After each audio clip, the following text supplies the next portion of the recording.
বিচাৰিছোঁ যে কাৰণ আজি আমাৰ কিহৰ কাৰণে আমি ৰেজিগনেশ্যন লেটাৰ দিবলগীয়া হৈছে। গতিকে কংগ্ৰেছ দলত যিটো নেকি সিহঁতে কাম কৰা আছিলে নহয়, তেখেতে আমি মানে মিছা কথা নিচিনা হিচাপে সিহঁতে মানে লুকুৱাই থৈ দিয়া একটা কাগজৰ কাৰণে গোটেই গড়গান্থী কনষ্টিটুৱেঞ্চি মানুহ যে পিছপৰা নিচিনা হৈ গ'ল। গতিকে এইটো কাৰণত কাৰণেহে আমি ৰেজিগনেশ্যন লেটাৰটো দিবলগীয়া হৈছে।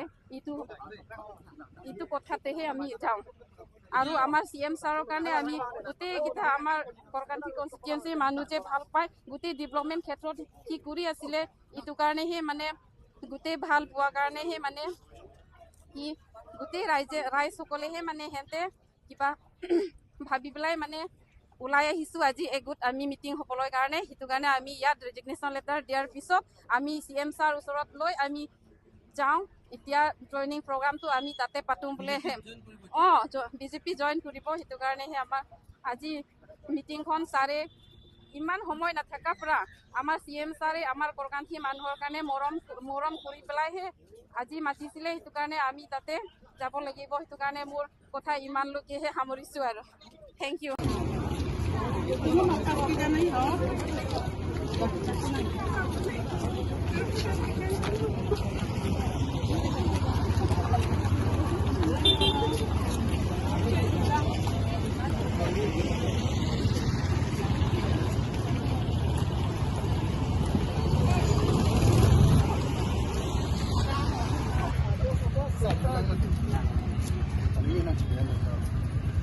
ইয়াৰ উদ্দেশ্য এইটো, আমি বহুত বিশেষকৈ মানে বুজি কিনি আমি আহিলোঁ যে আমি যে এইটো কংগ্ৰেছত আমি ইমান ইম্পৰ্টেণ্ট হিচাপত আমি কাম কৰা আছিলোঁ।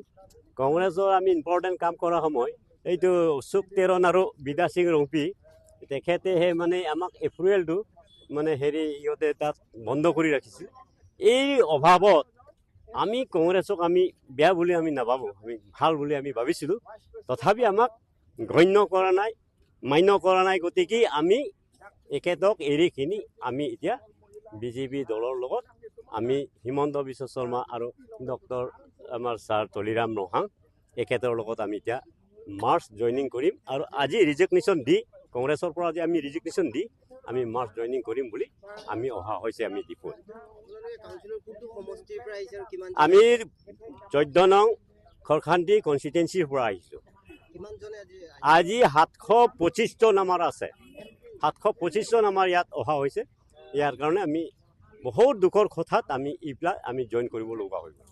ইয়াত এখেতে আমাক গণ্য মান্য নকৰা অৱস্থাত এতিয়া বৰ্তমান সিহঁতৰ প্ৰেচিডেণ্ট আছে, প্ৰেচিডেণ্ট তেখেতৰ এইটো কি বানেশ্বৰ ইংতি এই এতিয়া কাম কৰিব নোৱাৰা অৱস্থাত সি মৰি আছে। এতিয়া আমি কংগ্ৰেছ আমি নেৰা আছিলোঁ, কিন্তু আমাক সিহঁতে ইফালে আমাক লাত মাৰি দিয়াৰ কাৰণে আমি আহিব লগা হৈ গ'ল।